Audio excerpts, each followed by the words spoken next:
이 메모지 증인이 12월 11일 검찰 조사를 받으면서 제출한 거 맞죠? 예, 맞는 것 같습니다. 잠시만요.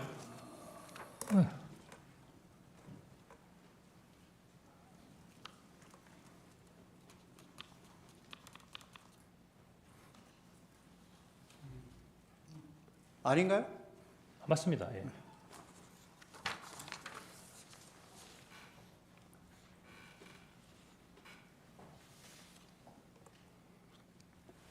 이 메모지가 아까 그 메모지와 동일한 건가요? 예, 메모지는 동일한 겁니다. 이게 그 정서했다는 그 메모지인가요? 정서를 보좌관이 두 번에 걸쳐서 했습니다. 그러니까 한 번, 두 번, 두 번째 정서를 했던 세 번째 메모였던 것 같습니다. 두 번째 정서했던 메모지입니까? 네, 그렇습니다. 세 번째 메모지는 어디가 있습니까?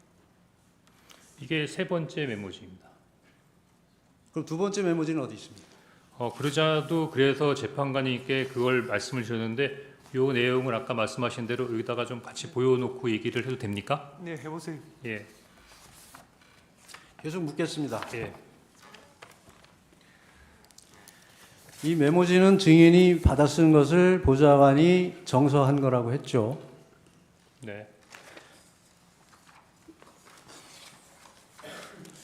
증인은 전에 증언에서 정서로 되어 있는 대상자들의 글자는 보좌관의 글씨고 밑에 막 흘려 써 있는 글씨체가 증인의 글씨체이며 증인이 왼손잡이라서 조금 흘려 쓰는 부분이라 상대방들이 좀 알아보기 어렵다고 했는데 메모에 있는 증인의 글씨는 왼손으로 작성한 게 맞나요?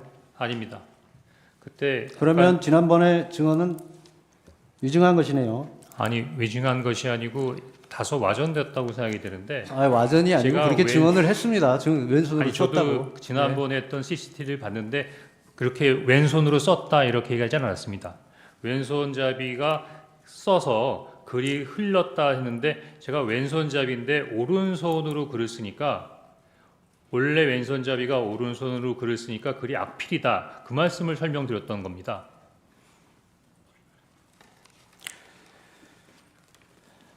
증인은 검찰 조사에서 아까 명단을 적다가 이거 미친놈이다라고 생각이 들어서 그 다음은 제대로 적지 않았다고 했는데 그러면 메모지에 빠진 사람이 누굽니까?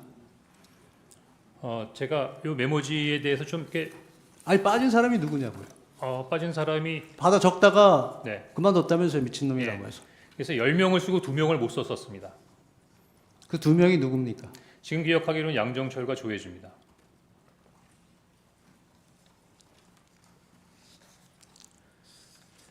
이 메모지에서 증인이 직접 작성한 부분은 이 파란색 이거 좀 띄워주시죠. 파란색 부분하고 검은색인데 검은색이 증인이 직접 작성한 부분입니까? 그 보좌관이 파란색으로 적어온 메모지에 제가 그 위에 가피를 한 것입니다. 그러면 보좌관이 정서를 하는데 왼쪽에도 권순일이 있었고 오른쪽에도 권순일이 있습니다. 이게 왜 이렇게 됐죠? 이미 잘 아시겠지만 제가 그 첫 번째 쓴 메모를 정서해서 그러면서 야, 이거 잘 모르는 사람들이 있다라고 했더니 그 두 번째 메모는 이름에다가 인적사항을 부기해서 가지고 아니 왔었습니다. 그런 것이 아니고 그래서 보고 증인이 작성한 메모를 보고 정서를 한다면 네, 왼쪽에도 권순일 이름이 있고 그게 두 번째 메모입니다. 그러면 예, 증인이 권순일 이름을 두 번 적었던 것을 보고 뺏긴 겁니까? 아닙니다. 지난번에 제가 말씀드렸지만 그 아무튼 문서를 보고 정서하는 사람 입장에서는 앞에 것을 그대로 옮겨 적는 것입니다. 옮겨 그렇죠. 적는데 같은 사람의 이름이 두 번 들어간다는 것은 있을 수 없는 일이라는 것을 말씀드리는 거고요. 예, 송구하지만 이 첫 번째 말고 두 번째 종이를 올려주시면 충분히 이해가 됩니다. 그걸 보고 이해하실 수 있도록 설명드리겠습니다. 계속 묻겠습니다. 네, 여기 계속 아까 이름을 불러줬다고 했는데 네, 이 메모지에 보면 이 메모지 좀 띄워주시죠. 이 딴지일보가 있습니다. 그러니까 제가 이 설명드리 딴지일보라고 지금 들어가는 것이 이름이 아니고 이게 이상하지 않나요? 예, 그러니까 이상하시잖아요. 그러니까 그 제가 설명하는 거를 들으시면 그 궁금증이 해소가 될 수 있다고 말씀을 계속 드리고 있는 중입니다. 계속 묻겠습니다. 예. 증인이 메모지에 추가로 기재하거나 가필한 게 어느 부분입니까? 검은색은 전부입니까? 좀 까만색으로 되어 있는 글, 비슷하게 흘려 쓴 글씨, 그게 다 제 거라고 생각하시면 되겠습니다.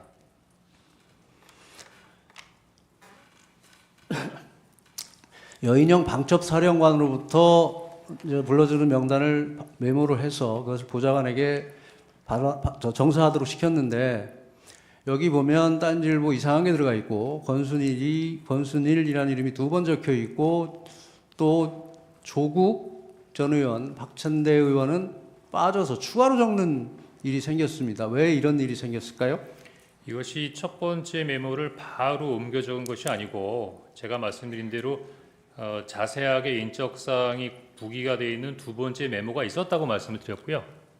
요거는 보좌관이 두 번째로 적었던데 기존에 있는 명단을 그대로 보고 적은 게 아니라 한번 적어봐 이름만 해서 두 번째 메모를 보지 않고 자기가 생각나는 대로 일단 적은 내용이고요. 그러면 두 번째 메모, 정사한 두 번째 메모를 주지 않고 네, 그냥 또 기억에 의존해서 적어봐라 이렇게 예. 시켰다는 건가요? 맞습니다. 그 이유가 뭔가요? 제가 당일날은 너무 정무직회의, 산하부소장회의 개별적으로 원장님께 보고드리는 과정, 그런 상황을 모니터하면서 굉장히 바쁜 상황이기 때문에 이 부분을 챙기지 못하다가 아니 메모지가 이미 정서가 됐는데 3차 또 정서를 다시 작성하게 기억에 의존해서 작성시킨 이유가 다음 날 뭐죠? 오후 4시 정도에 2월 4일 오후 정도엔 시간이 굉장히 여유 있는 시간이 있었습니다. 그래서 바빠서 확인하지 못했던 이 명단을 가지고 꼼꼼히 챙겨보다가 저 첫 번째 메모 한번 증인 보세요. 예. 두 번째 메모는 첫 번째 메모를 보고 정서를 한 것인데 그 두 번째 메모를 주지 않고 기억에 의존해서 다시 작성한다는 것이 말이 된다고 생각하십니까?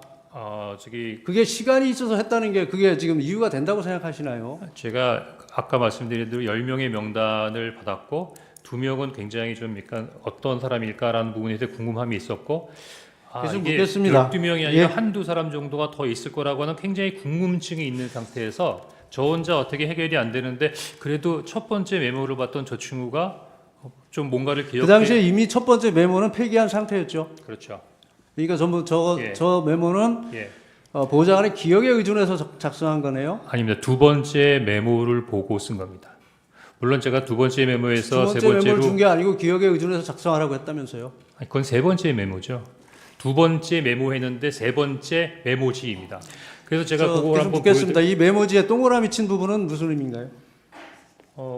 제가 아마 민주당 의원님들이 이렇게 있다라는 생각으로 동그라미를 친 것 같은데요. 지금 생각해 보니까 의원들만 동그라미를 친 건가요? 기억이 안 나나요? 아마 그랬던 것 같습니다.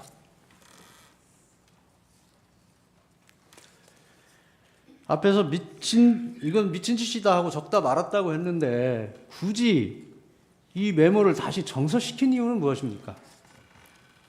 당시 이렇게 그 말씀은 좀 제가 뭐 약간 그런 뉘앙스가 있었다는 말씀을 드렸던 거고 그런 것과는 무관하게 당시에 있었던 그런 부분이니 당시 이런 일이 있었으니까 최소한 비상계엄 당시에 방첩사가 체포하려고 했던 명단이다. 그 명단 정도의 인원들은 알고 있어야겠다라는 생각으로 그 명단을 기억하기 위한 차원에서 메모를 남긴 겁니다. 그 명단을 굳이 기억할 이유가 있나요?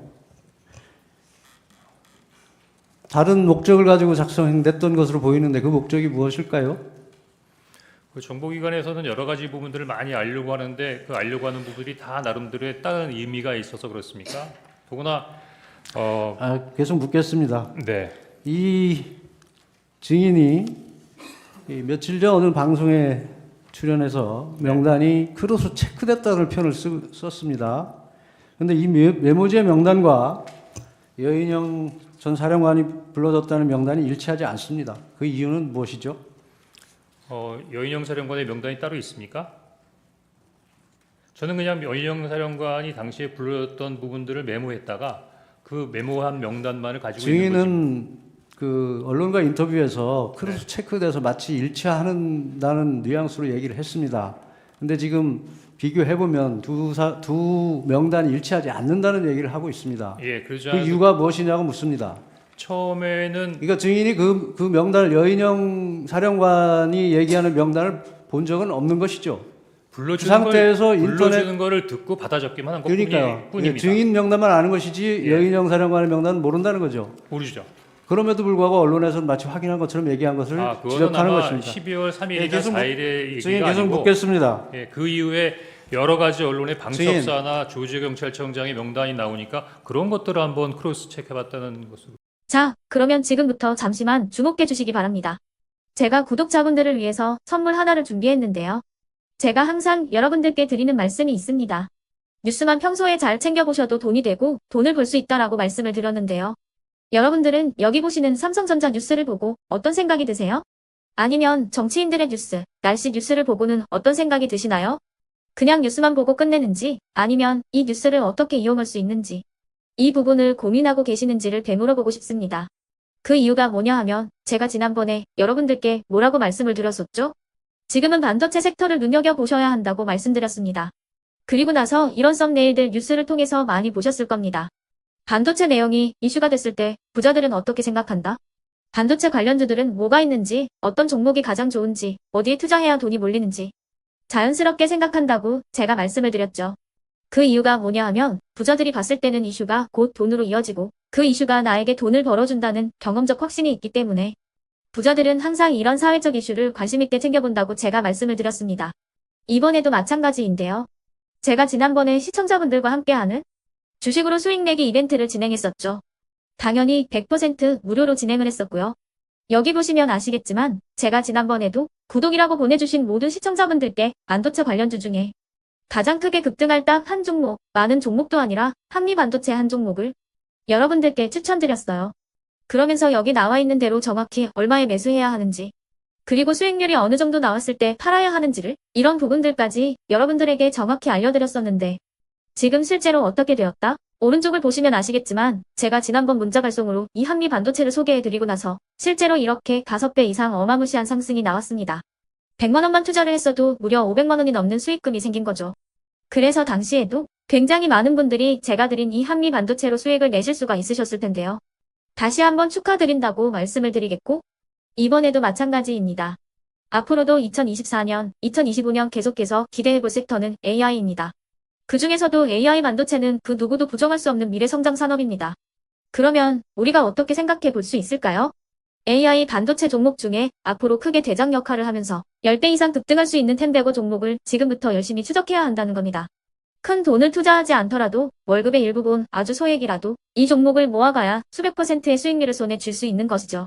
지금 여러분이 보고 계시는 이 유튜브 또한 AI 반도체와 아주 밀접한 연관이 있고 반도체야말로 대한민국의 핵심 산업으로 앞으로 더더욱 시장은 성장할 수밖에 없습니다. 그렇기 때문에 제가 이번에도 뭘 보내드리고 있냐면 지난번과 똑같이 구독이라는 문자를 보내주시면 제가 AI 반도체 관련주 중에 앞으로 대장주 역할을 하면서 주가가 가장 크게 급등할 한 종목을 여러분들께 문자 발송으로 종목명과 사고 파는 시점을 모두 알려드릴 건데요. 그 문자를 받고 여러분들이 주식으로 돈 버는 연습을 한번 해보셨으면 좋겠고요. 혹시라도 나는 주식을 하지 않는다 하시는 분들은 주변에 주식하시는 지인분들에게 말씀을 해주셔도 되고요. 아니면 연세가 있으셔서 투자가 어렵다 하시는 분들은 이 종목을 자녀분들에게 한번 사봐라. 이걸로 한번 수익을 내봐라. 이렇게 조언을 해주실 수도 있는 거겠죠. 그래서 지금 이 영상을 보시는 시청자분들 중에 나도 이번 종목이 좀 궁금하다 하시는 분들은요. 누구나 상관없이 그리고 어느 시간대나 상관없이 부담없이 010-2514-5930번으로 구독이라는 문자 보내주시면 제가 이번에도 똑같이 무료 추천 급등주 문자를 보내드리겠습니다. 이해되시겠죠? 제 번호 010-2514-5930번으로 구독이라는 문자 보내주시면 여러분들이 직접 이슈를 통해서 돈 버는 연습을 해보실 수가 있는 거고 제가 돈을 받는 것도 아니고 투자를 대신해 드리는 것도 아니기 때문에 부담 없이 신청해 주시면 되는 겁니다. 그리고 수익이 나면 저는 다른 것은 하나도 바라지 않습니다. 제 채널에 구독, 좋아요 한 번씩만 눌러주시라 이렇게 다시 한번 말씀을 드리겠습니다.